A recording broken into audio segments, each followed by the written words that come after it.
ఈరోజు మన ఇంట్లో మేకకాలు కూర అనమాట. ముందుగా మనం మేకకాలు కాల్చి ముక్కలు కొట్టేసినాము. ఇప్పుడు ఉప్పు పసుపు వేసుకొని కడుగుకోవచ్చు.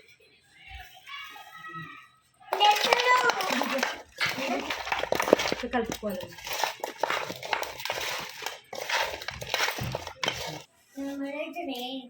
ఇప్పుడు మనం ఎందుకంటే పాయ ఉడకాలి కదా, అందుకనే కుక్కర్లో వండుకోవాలి. ముందుగా మనం స్టవ్ ఆన్ చేసి కుక్కర్ పెట్టుకోవాలి. కుక్కర్ కడిగి పెట్టుకున్నాం కదా, కడిగినప్పుడు దీంట్లో వాటర్ వస్తుంది కదా. కుక్కర్ వేడైంది, నూనె పోసుకున్నాం.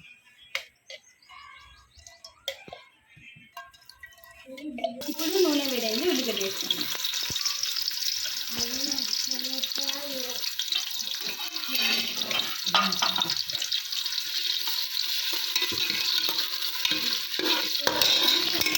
ఒక చిన్న సైజు 6 మిరపకాయలు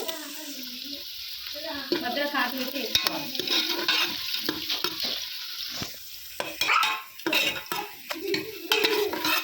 ఇప్పుడు అల్లిగడ్డ వేసుకున్నాము.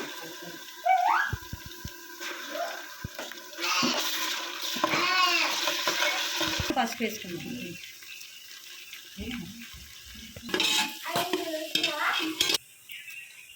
ఉప్పు పసుపు వేసి కలిపి నీళ్ళేసి పెట్టుకున్నాం కదా. ఇప్పుడు అది అయింది కదా, దాంట్లో వేద్దాం ముక్కలు. ఈ కాలు కూర మన తెలంగాణ స్టైల్ అన్నమాట.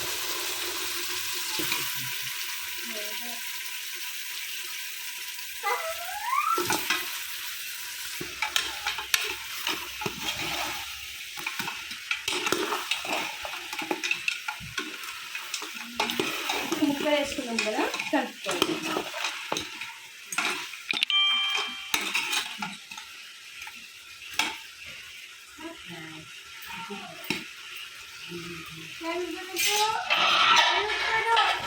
ఇప్పుడు మనం ముక్కలు వేసి కలుపుకున్నాం కదా, ఒక 5-10 నిమిషాలు కొంచెం నూనెలో ఉడకనిచ్చుకున్నాం.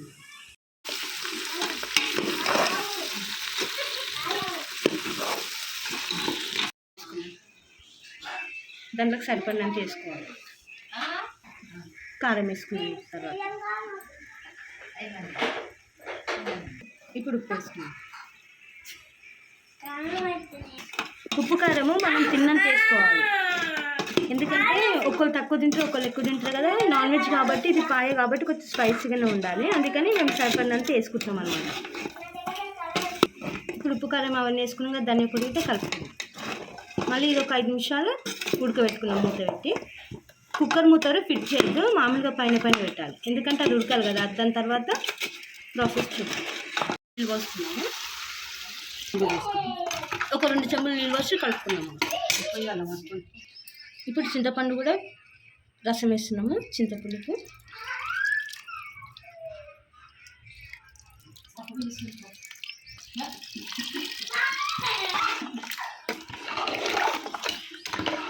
వేసుకున్నాక కలుపుకుందాం. ఇప్పుడు ఒకసారి మనం పులుపు ఉప్పు కారం అంతా సరిపోయింది లేదా టేస్ట్ చేద్దాం. ఓకే, లేదని పడుతుంది అనుకుంటే వేసుకోవచ్చు. ఇప్పుడు కొంచెం మటన్ మసాలా వేసుకున్నాం. ఇప్పుడు కుక్కర్ మూత పెట్టుకున్నాము.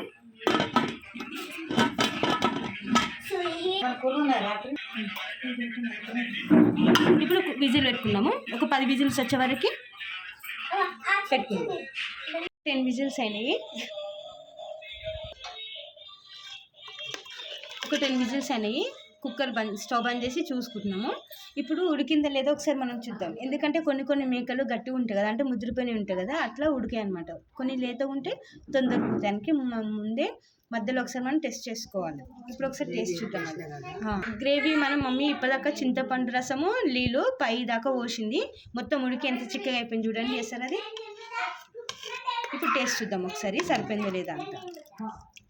చూడండి ఎసరు కూడా ఎంత చిక్కగా ఉందో. అటు నీళ్ళలా కాకుండా ఇటు చిక్క కాకుండా నార్మల్గా ఉంది. ఇట్లా ఉండాలి. బాగుంది.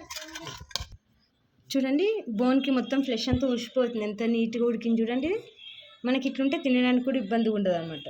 కొంచెం ఉడకపోతే ఏంటంటే తినడానికి కష్టం అవుతుంది మనకి. ఇంత నీట్గా ఉడికింది చూడండి. మెత్తగా అయిపోయింది. బొక్క నుంచి ఇక మాంసం మొత్తం ఊసిపోయింది చూడండి. చూడండి పాయ రెడీ అయిపోయింది.